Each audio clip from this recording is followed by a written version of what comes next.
Bueno, ahora antes de discutir el movimiento de objetos en un marco de referencia que también esté girando respecto a un marco inercial, vamos a empezar introduciendo algunos conceptos y notación para manejar rotaciones. Bueno, en general un estudio detallado de rotaciones es bastante complicado, pero aquí lo vamos a dejar en un nivel sin demasiada profundidad, pero que quede conceptualmente claro. Bueno, supongamos que tengo pues un disco, por ejemplo, un disco que está girando y está girando en la dirección contraria a las manecillas del reloj. Bueno, para definir el giro voy a utilizar un vector que vaya a lo largo del eje de giro. Este vector lo voy a llamar vector U, es un vector unitario y pues por ejemplo si yo tengo un giro en el sentido contrario, por ejemplo siguiendo las manecillas del reloj, el vector U se acopla también y apuntará hacia abajo. Es un vector unitario. Esto coincide con la regla de la mano derecha. Si por ejemplo ponen un pulgar de la mano derecha y ese pulgar lo alinean con este vector, los dedos giran entonces coincidiendo con el giro del disco. O al revés, ¿no? Si ustedes giran los dedos de la mano derecha en el sentido en el que está girando este disco, pues su pulgar tiene que estar apuntando en la misma dirección que U. Y al revés, trabajando con la mano derecha, pues los dedos girando en el mismo sentido que el disco obligan a que el pulgar esté apuntando en la misma dirección que U. Bueno, también para esto manejamos la velocidad angular, que recordarán de clases anteriores. La velocidad angular es esta cantidad de ángulo, que tanto ángulo recorres en una cierta cantidad de tiempo. Se da en radianes sobre segundo y este también me define a su vez un vector. Puedo definir un vector que sea el vector omega, no va a ser unitario. De hecho, pues este vector omega será más grande dependiendo de qué tan grande sea la velocidad angular o más pequeño. Y en este caso pues también, ¿no? Si gira más rápido el disco, el vector omega sí cambia de tamaño, pero puedo escribir al vector omega como la velocidad angular multiplicada por este vector U unitario. Entonces la velocidad angular le da el tamaño a este vector omega y la U le da la dirección a lo largo del eje de rotación. Ahora, este vector velocidad angular puede ser una función del tiempo. Por ejemplo, cuando hay una aceleración angular, el disco tal vez gira lento a veces y luego en algún tiempo diferente va a girar más rápido.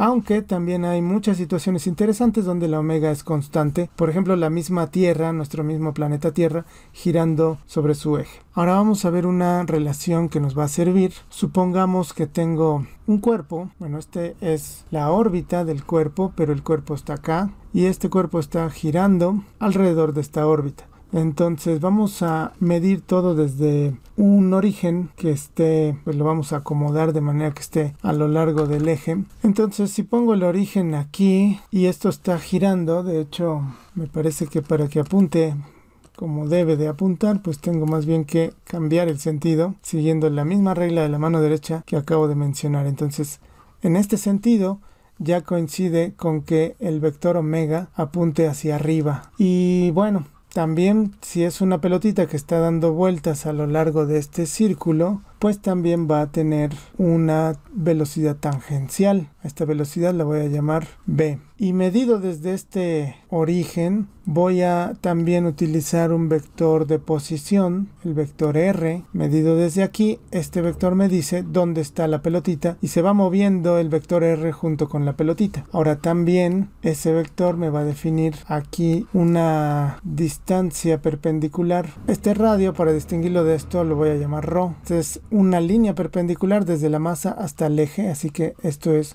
un ángulo de 90 grados. Aquí se forma un triángulo rectángulo, voy a llamar a este ángulo teta, y entonces yo puedo ver que ρ es r seno de teta, porque es el cateto opuesto. También omega empieza desde aquí hasta acá, r está aquí, y ustedes pueden comprobar que el vector velocidad es justamente omega cruz r, el producto vectorial de omega y r. Esta es una relación que es una generalización de lo que aprendieron antes cuando algo se mueve en círculos, que era la velocidad tangencial igual a omega por el radio del círculo. Aquí no es el radio del círculo, sino la posición de la masa. Ahora podemos todavía generalizar más esto. Este es un resultado importante que vamos a utilizar, pero podemos utilizar un resultado todavía más general. Esto lo puedo escribir así. Lo puedo escribir como la derivada del vector r y esto queda igual. Entonces esto se aplica en general para cualquier vector, no necesariamente el vector r, sino para un vector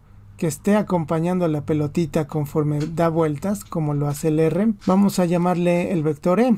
Eso me va a servir para utilizar tal vez un sistema de referencia definido por estos vectores que se mueva junto con las pelotitas, ¿no? Entonces, si extiendo, si generalizo esta expresión, lo pondría como que la derivada de este vector e respecto del tiempo es igual a omega cruz el mismo vector e. Y bueno, simplemente para completar esta primera parte, vamos a definir varias cosas. Tengo dos marcos de referencia.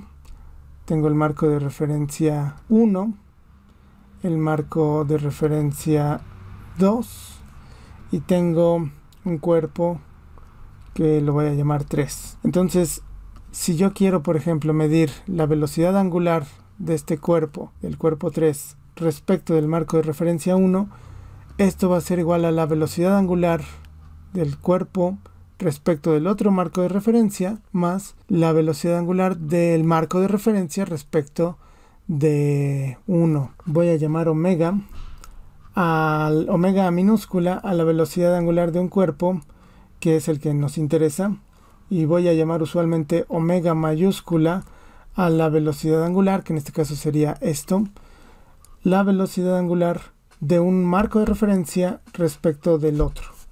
Usualmente esta nos la dan o la conocemos de algún modo, ¿no? Por ejemplo, si quisiéramos calcular la velocidad angular de la Tierra para un marco de referencia que esté unido a la Tierra, para saber qué tan seguro es considerar a la Tierra como un marco de referencia inercial, aquí hay alguien y pues está girando, la omega es ángulo sobre tiempo.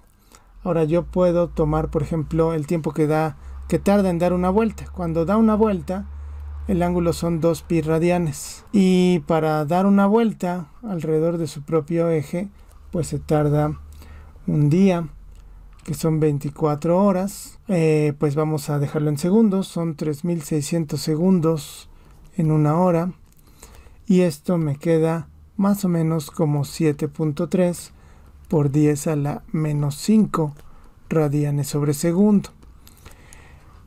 Esto es un valor muy pequeño, así que en general podemos simplemente ignorarlo y considerar que la Tierra es un marco de referencia inercial, o sea, ignorar que está girando, aunque sí tiene efectos que se pueden medir, que por ejemplo podemos medir con péndulos y otros sistemas.